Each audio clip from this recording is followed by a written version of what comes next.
Hello everyone, আসসালামু আলাইকুম। সবাই কেমন আছেন? চলে আসলাম আজকে আবার আপনাদের সাথে কথা বলার জন্য। আজকে সারাদিন কি কি করলাম, কি রান্না করলাম সেগুলো শেয়ার করার জন্য। আশা করি আপনারা সবাই ভালো আছেন। আজকে রান্না করব করলা দিয়ে আলু আর ইলিশ মাছের ঝোল। অনেক মজার একটা খাবার। যে কড়াইতে তেল দিয়ে দিলাম, তারপরে হলুদ, মরিচ, আদা, রসুন, জিরা, ধনিয়া, লবণ এগুলা দিয়ে মশলাটা কষিয়ে তারপরে যে করলা আলু এগুলা দিয়ে দিলাম।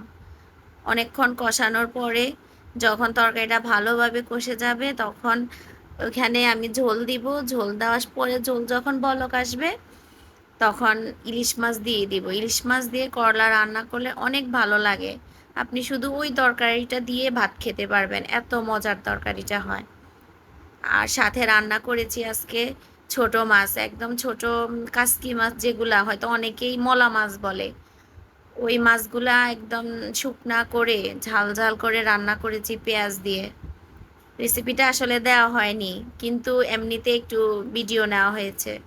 অনেক মজার খাবার, সবাই অনেক পছন্দ করবে যদি আপনি এভাবে ঝাল ঝাল করে রান্না করেন। আর করলা তরকারিটাও অনেক মজা হয়েছে। আমরা সবাই করলা দিয়ে আর ছোট মাছ দিয়ে আজকে ভাত খেলাম।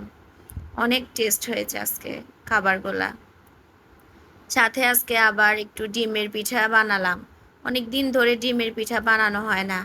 আমার বাচ্চারা খেতে চেয়েছিল, এজন্য ডিমের পিঠা বানিয়ে রাখলাম। কারণ বর্ষার দিন একটু এটা সেটা খেতে ভালোই লাগে, এজন্য ডিমের পিঠাগুলা বানালাম। কেমন হয়েছে সবাই জানাবেন।